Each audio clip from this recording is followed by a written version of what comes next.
안녕하세요. 헤라TV입니다. 공유한 고배당 당첨 내역 인증합니다. 함께 하신 분들 모두 축하드립니다. 그럼 오늘 분석 시작해 보겠습니다. 첫 번째 경기 광주FC 대 포항 스틸러스 분석 시작해 보겠습니다. 이정규 감독의 4-4-2는 여름 이적생들의 합류 이후 공격 완성도가 점차 올라오는 모습입니다. 아이데일은 188cm의 피지컬을 활용한 제공권뿐 아니라 적극적인 공간 침투와 전방 압박까지 갖춰 공격의 중심 역할을 맡고 있으며 신창무와 리영직 역시 풍부한 경험을 바탕으로 측면과 중앙에서 연계 플레이에 안정감을 더해주고 있습니다.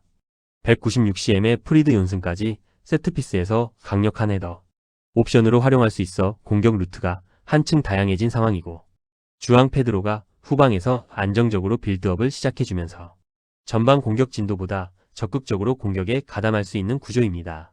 새로운 선수들의 조합이 빠르게 자리를 잡으면서 최근 주춤했던 득점력도 서서히 회복되는 흐름으로 볼 수 있습니다. 박태하 감독의 3-4-3은 최근 전방 압박 타이밍이 늦어지면서 수비 간격이 벌어지는 문제가 반복되고 있습니다. 트란지스카가 189cm의 피지컬과 활동량을 앞세워 최전방에서 버티고 있지만 이호재의 이탈 이후 공격에서 확실한 무게감을 보여주지 못하고 있으며 원기종 역시 개인 능력은 갖췄지만 시즌 중간 합류한 만큼 아직 팀 전술에 완전히 녹아들었다고 보기 어렵습니다. 기성용이 중원에서 경기 조율을 맡고 있지만 혼자서 무너지는 파이널 서드 라인의 균형까지 잡아주기에는 부담이 큰 상황이고 3백의 측면, 윙백 복귀도 늦어지면서 상대에게 측면과 뒷공간을 허용하는 장면이 이어지고 있습니다. 광주의 빠른 공격 전개를 고려하면 포항의 수비 간격 문제가 이번 경기에서도 상당한 부담으로 작용할 가능성이 높습니다. 광주는 아이데이를 중심으로 한 전방 움직임에 프리드 윤슨의 제공권까지 더해지면서 공격에서 활용할 수 있는 선택지가 많아졌습니다. 반면 포항은 이호재의 공백을 아직 제대로 메우지 못한 가운데 원기종과 트란지스카에게 공격 부담이 집중되는 모습이며 전방 압박이 늦어지는 순간 중원과 수비 사이의 공간이 이어지는 만큼 광주가 이를 빠르게 공략할 가능성이 높습니다. 특히 포항의 윙백 복귀가 늦어질 경우 아이델과 신창무가 측면과 하프 스페이스를 활용해 연속적인 공격 기회를 만들어낼 수 있고 세트피스에서도 프리드 윤슨의 높이를 활용할 수 있어 광주가 다양한 방식으로 포항 수비를 흔들 수 있는 구도입니다. 기성용의 패스와 세트피스는 여전히 변수지만 현재 포항의 전체적인 공격과 수비 조직력을 고려하면 광주 쪽으로 흐름이 기울 가능성이 더 높아 보입니다. 두 번째 경기 제주 SKFC 대 FC 안양 분석 시작해 보겠습니다. 세르지우 코스타 감독의 4-1-4-1은 전북 원정 3일 승리를 통해 전술 완성도가 확실히 올라온 모습을 보여줬습니다. 네게바가 해트트릭을 기록하며 공격을 이끌었고 빠른 스피드와 드리블을 앞세워 상대 수비를 흔드는 역할을 안정적으로 수행하고 있으며 아이아스 역시 문전 마무리와 연계 플레이를 함께 가져가면서 네게바가 만들어내는 공간을 효과적으로 활용하고 있습니다. 이창민은 중원에서 넓은 시야를 바탕으로 공격 전개를 조율하며 전방으로 정확한 패스를 연결해주는 핵심 역할을 맡고 있고 박창준과 김신진 등 국내 자원들의 득점 가담까지 이어지면서 특정 선수에게 의존하지 않는 공격 구조도 만들어지고 있습니다. 15경기 무패와 함께 순위를 5위까지 끌어올린 만큼 현재 제주 선수단의 자신감과 경기 흐름은 상당히 좋은 상태로 볼 수 있습니다. 유병훈 감독의 4-3-3은 공격에서는 확실한 무기를 보여주고 있지만 최근 실점이 늘어나면서 수비 안정화가 필요한 상황입니다. 엘쿠라노는 189cm의 피지컬과 제공권을 바탕으로 문전에서 존재감을 보여주고 있으며 최근 골과 도움까지 기록하며 공격에서 점점 영향력을 높이고 있습니다. 유키치 역시 측면에서 빠른 돌파와 공간 침투를 통해 상대 수비를 흔들 수 있어 제주 입장에서는 분명한 경계 대상입니다. 크네제비치는 김정현과 함께 중원에서 활동량과 수비력을 바탕으로 균형을 잡아주고 있으며 강지훈도 오른쪽 풀백에서 안정적인 경기력을 보여주고 있습니다. 다만 안양은 서귀포까지 약 470km에 달하는 장거리 원정을 소화해야 하는 만큼 체력적인 부담이 상당한 상황이고 최근 5경기에서 9득점 7실점을 기록할 정도로 수비 불안이 이어지고 있어 후반으로 갈수록 조직력이 흔들릴 가능성을 염두에 둘 필요가 있습니다. 제주는 전북전에서 해트트릭을 기록한 네게바를 중심으로 아이아스의 연계와 이창민의 패스까지 공격의 연결고리가 안정적으로 맞아떨어지고 있습니다. 안양 역시 엘쿠라노의 제공권과 유키치의 돌파라는 확실한 무기를 갖고 있지만 장거리 원정과 무더운 날씨가 겹치면서 체력적인 부담이 변수로 작용할 가능성이 높습니다. 네게바가 측면과 중앙을 오가며 안양 수비를 흔들 경우 아이아스가 발생하는 공간을 활용해 박스 안으로 침투할 수 있고, 중원에서도 이창민을 중심으로 한 제주의 빠른 공격 전개가 이어진다면 안양이 이를 90분 동안 안정적으로 통제하기는 쉽지 않아 보입니다. 특히 안양은 최근 수비에서 세컨드볼 이후 추가적인 찬스를 허용하는 장면이 나오고 있어 제주가 한 번의 공격으로 끝내지 않고 연속적인 기회를 만들어낼 가능성이 있습니다. 결국 홈에서 15경기 무패를 이어가고 있는 제주의 흐름과 안양의 원정 체력 부담까지 고려하면 제주가 경기 주도권을 잡고 후반으로 갈수록 격차를 벌릴 가능성이 높아 보입니다. 꼭 필독해주세요. 스포츠는 많은 정보와 노하우가 필요한 분야입니다. 혼자서 수많은 정보를 찾고 그 정보가 맞는지 판단하는 과정도 매우 중요합니다. 특히 배당 흐름과 변동은 경험과 노하우를 통해 정확하게 읽어내는 것이 필요합니다. 가장 중요한 것은 조합이며 어떻게 조합하느냐에 따라 결과와 당첨금이 크게 달라집니다. 손실을 최소화하면서 접근해야 꾸준하고 재미있게 스포츠를 즐기실 수 있습니다. 구독자분들은 아시겠지만 저는 매일 스포츠 분석을 진행하고 있으며 금전 요구하지 않습니다. 궁금한 점을 물어보는 것은 전혀 부끄러운 일이 아니니 혼자 고민하지 마시고 함께 이야기하며 즐겁게 배팅해 보시기 바랍니다. 세 번째 경기 FC 서울 대 대전 시티즌 분석 시작해 보겠습니다. 김기동 감독의 4-4-2는 시즌 첫 맞대결에서 아쉬운 결과를 남겼지만 이번에는 보다 온전한 전력으로 반전을 노리는 상황입니다. 클리말라는 반박자 빠른 슈팅과 문전 침투를 통해 서울의 고질적인 득점력 문제를 해소하고 있으며, 정승원 역시 왕성한 활동량과 돌파를 앞세워 이선에서 꾸준히 위협을 만들고 있습니다. 손정범은 안정적인 볼 컨트롤과 탈압박을 바탕으로 중원에서 전방 공격진을 연결하는 역할을 수행하며 공격 전개의 완성도를 높여주고 있습니다. 여기에 안데르손까지 전방으로 적극적으로 올라선다면 서울은 파이널 서드에서 더욱 다양한 공격 루트를 활용할 수 있는 구조입니다. 특히 정승원이 최근 5경기에서 5골을 기록하며 절정의 득점 감각을 보여주고 있어 대전 수비 입장에서는 상당히 부담스러운 존재입니다.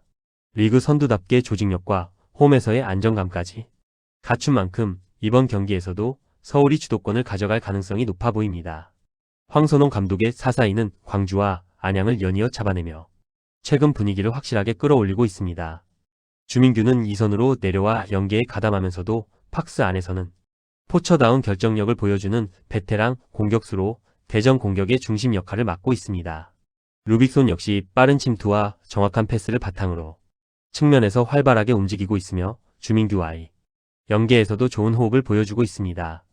마사는 중요한 순간 득점을 만들어내는 해결사 역할을 맡고 있고, 서진수까지 공격 포인트에 가담하면서 공격 선택지가 다양해진 점은 긍정적입니다.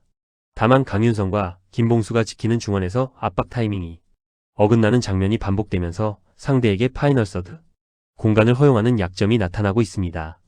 이번에는 리그 선두 서울을 상대하는 만큼 최근 상승세가 실제 경쟁력으로 이어질 수 있을지 확인할 수 있는 중요한 경기가 될 전망입니다. 서울은 클리말라의 결정력과 정승원의 활동량에 손정범의 연계까지 더해지면서 공격에서 확실한 흐름을 만들어내고 있습니다. 대전 역시 주민규와 마사를 중심으로 역습이나 세트피스에서 위협을 만들 수 있지만 중원 압박이 흔들릴 경우 서울에게 주도권을 내줄 가능성이 높습니다. 특히 강윤성과 김봉수의 압박 타이밍이 어긋나는 순간 손정범과 안데르손이 그 공간을 빠르게 파고들면서 서울의 공격 전개가 살아날 수 있습니다. 정승원 역시 최근 득점 감각이 워낙 좋은 만큼 대전의 측면 수비가 한 차례만 흔들려도 결정적인 장면으로 연결될 가능성이 있습니다. 대전은 루빅손의 측면 침투와 주민규의 연계로 반격을 노리겠지만 서울 월드컵 경기장에서 홈팬들의 응원까지 받는 서울을 상대로 90분 동안 안정적인 수비 조직을 유지하기는 쉽지 않아 보입니다. 결국 최근 상승세를 타고 있는 대전보다는 공격 완성도와 조직력에서 한 단계 앞선 서울이 경기 주도권을 잡고 승리를 가져갈 가능성이 높아 보입니다. 네 번째 경기 충북 청주 대 전남 드래곤즈 분석 시작해 보겠습니다. 루이 퀸타 감독의 4-3-3은 포백을 기반으로 측면에 많은 숫자를 배치하며 공격적인 운영을 가져가는 구조입니다. 가르시아는 최전방에서 포스트 플레이와 마무리를 동시에 수행하며 공격의 중심을 잡아주고 있고, 백성동은 풍부한 경험과 넓은 시야를 바탕으로 공격 전개를 조율하고 있습니다. 정진우 역시 수비 라인에서 안정감을 더하며 팀 전체적인 밸런스를 유지하는 역할을 맡고 있습니다.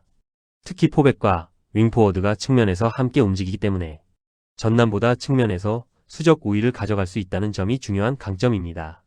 측면에서 숫자를 확보한 뒤 페널티 박스 주변 하프 스페이스까지 적극적으로 침투한다면 전남의 수비를 계속해서 흔들 수 있는 구조이며 백성동이 적절한 타이밍의 측면으로 공을 공급해준다면 충북 청주의 공격 전개가 더욱 날카롭게 살아날 가능성이 높습니다. 임관식 감독의 3호인은 발디비아와 윤영석을 투톱으로 세우며 중앙에서 공격을 풀어가는 형태를 사용하고 있습니다. 발디비아는 포스트 플레이와 결정력을 갖춘 공격 자원이고 김범수 역시 중원에서 볼 배급과 연계를 담당하며 공격의 연결고리 역할을 맡고 있습니다. 홍원진은 3백의 중심에서 수비를 조율하며 후방 안정감을 더해주는 자원입니다.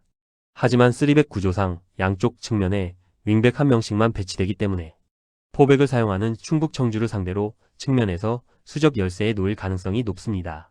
충북 청주가 측면에서 숫자를 늘려 공격할 경우 전남의 윙백이 수비에 묶이면서 공격 전개까지 제한될 수 있는 상황이고 최근 팀 전체적인 경기력이 좋지 않은 만큼 발디비아와 김범수의 개인 능력만으로 90분 동안 상대의 측면 공세를 버텨내기는 쉽지 않아 보입니다. 이번 경기는 두 팀의 포메이션 차이에서 발생하는 측면 수적 우위가 승부에 상당한 영향을 미칠 가능성이 높습니다.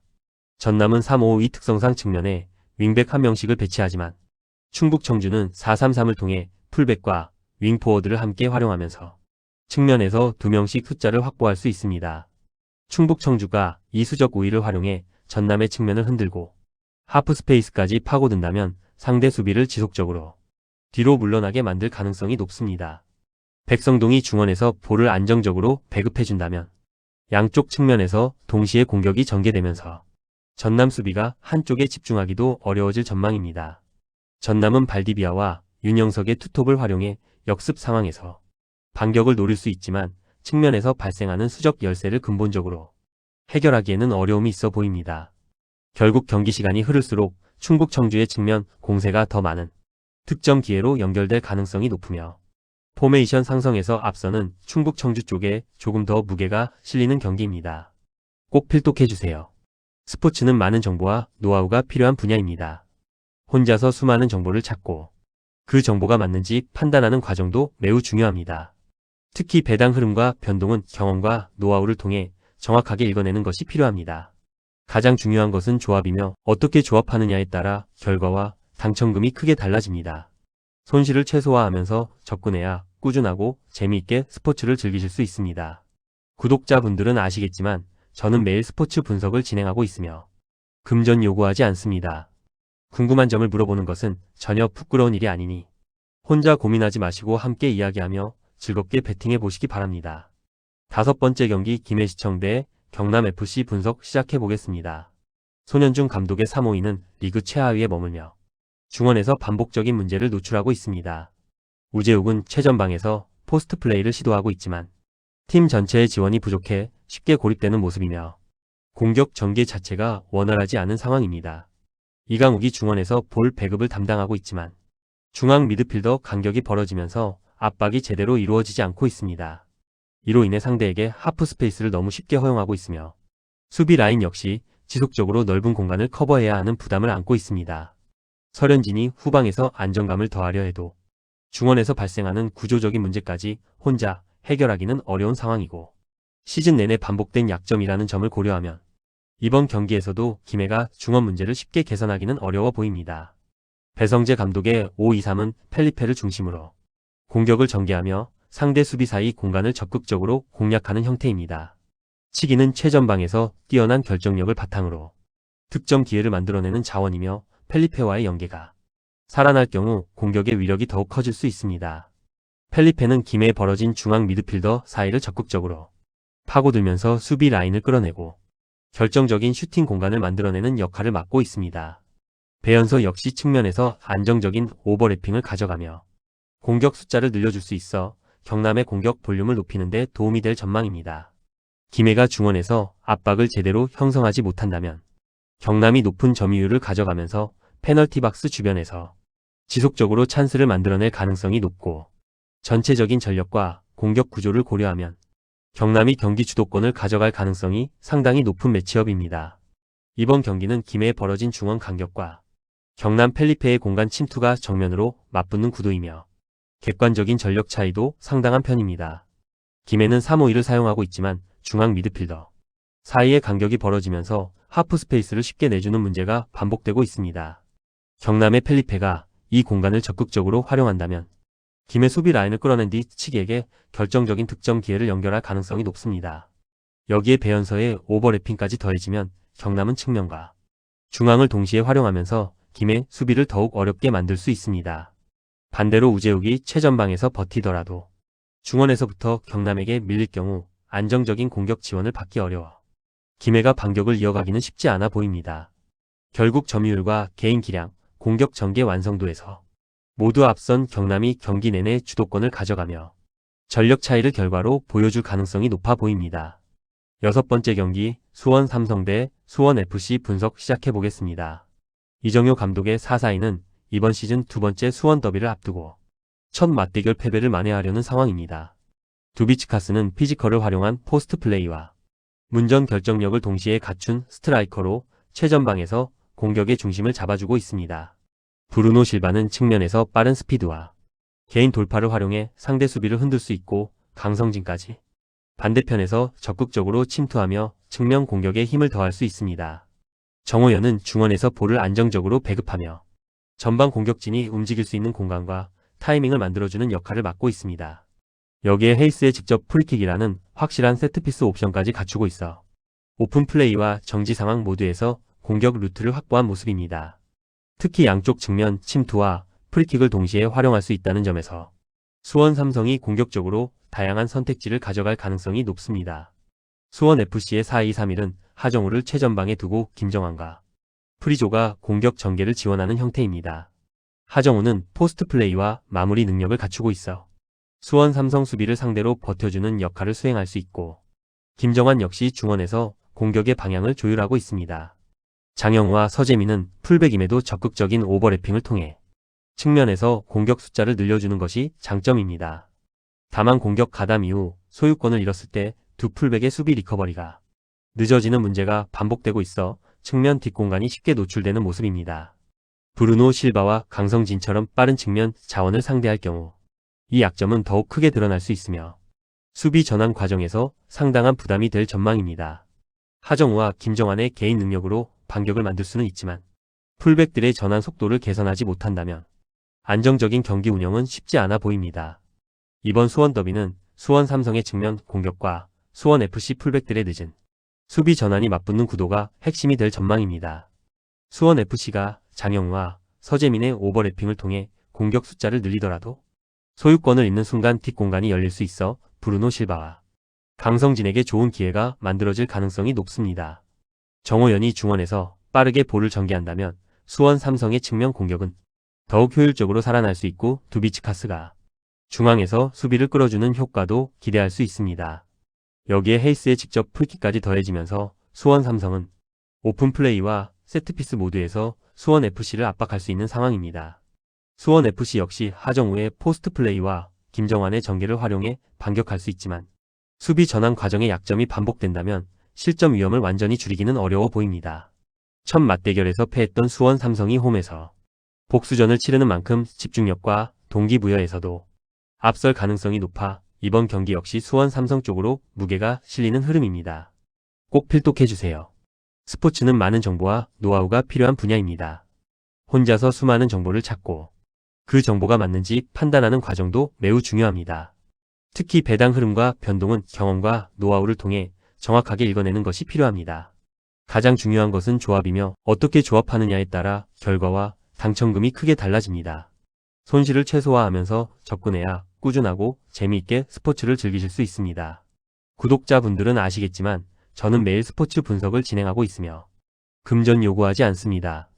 궁금한 점을 물어보는 것은 전혀 부끄러운 일이 아니니 혼자 고민하지 마시고 함께 이야기하며 즐겁게 배팅해 보시기 바랍니다.